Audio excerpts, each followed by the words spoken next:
I don't like to do rant videos, but look, I want to do a rant video towards those Baylor women's basketball fans out there. There are greater tragedies in the world. You only lost your second game to a top 15 opponent. I mean, you could be like UConn. They have 3 losses. They started the season with 14 players. 2 of those transferred out. And then they have all at the same time, 4 injuries, including their best player, Paige Beckers.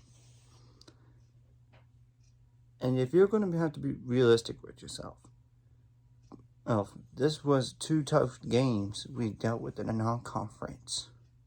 I mean, they're both top 15 teams. Sure, you wouldn't want to win both, but realistically, you had to play Maryland on the road.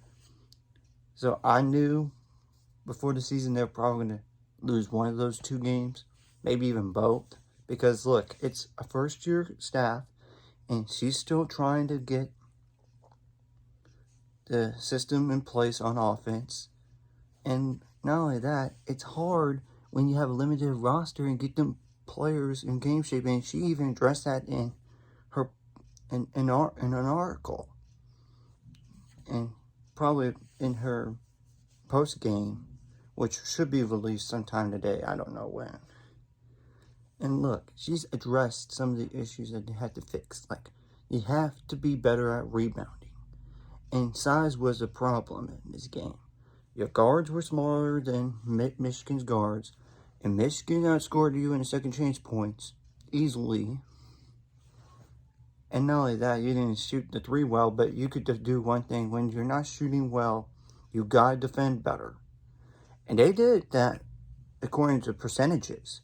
But the second chance points killed them. And the points off turnovers.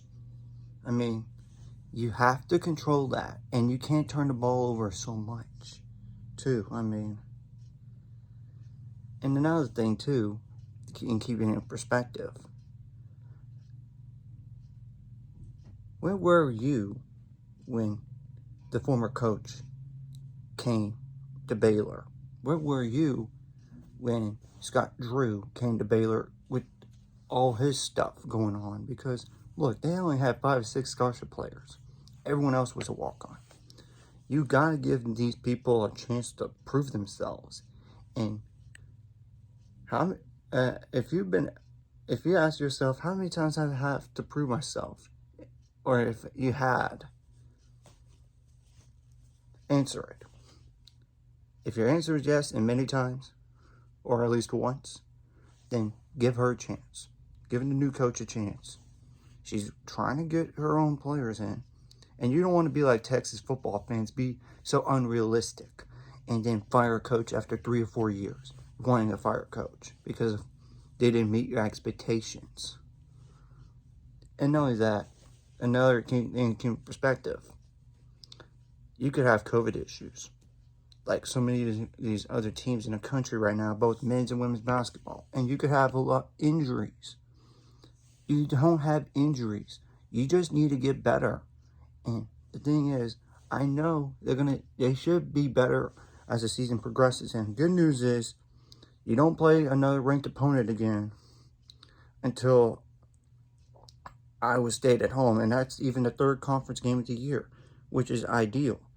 I mean, that are actually Texas, but still, 3rd game in the Big 12 season. I mean, and that's even at home. That's even better.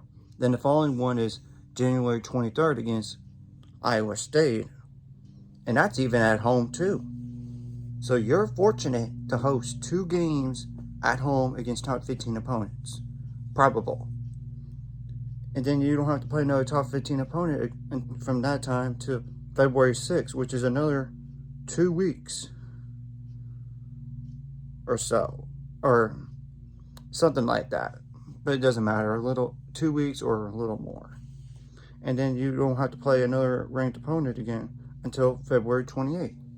That's as of right now, but you know what I'm saying. There is enough games to prove yourself, and they got time to get better. And you don't And the best time to peak is January, February, and March to get ready for the NCAA tournament. I just want to get that off my chest. And if you don't like what I said, I'm sorry. You just need to be patient. Anyways, if you like this content, hit the like, subscribe button, and happy holidays to everyone.